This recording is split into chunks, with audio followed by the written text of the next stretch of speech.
అంతర్జాతీయంగా Epstein files సంచలనాన్ని సృష్టిస్తోంది.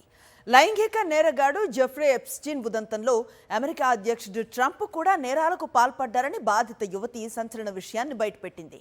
America న్యాయశాఖ ఇటీవల విడుదల చేసిన తాజా పత్రాల్లో ఈ విషయం వెల్లడైంది. టీనేజర్గా ఉన్న కాలంలో తనను ట్రంప్కు ఎప్స్టీన్ పరిచయం చేశాడని, ట్రంప్, ఎప్స్టీన్ ఇద్దరూ కలిసి తనపై లైంగిక దాడికి ప్రయత్నించారని ఆ యువతి ఒక ఇంటర్వ్యూలో ఆరోపించింది.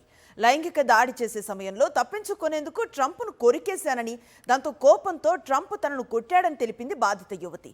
ఈ విషయం ఎవరికైనా చెప్తే చంపేస్తామంటూ తనకు, తన ఆప్తులకు బెదిరింపులు, ఫోన్ కాల్స్ వచ్చాయని ఆమె చెప్పారు.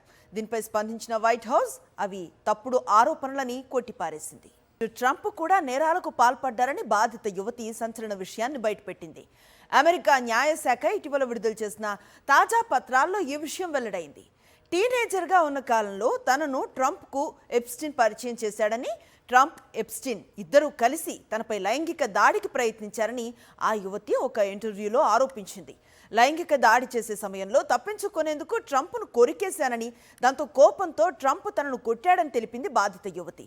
ఈ విషయం ఎవరికైనా చెప్తే చంపేస్తామంటూ తనకు, తన ఆప్తులకు బెదిరింపులు, ఫోన్ కాల్స్ వచ్చాయని ఆమె చెప్పారు.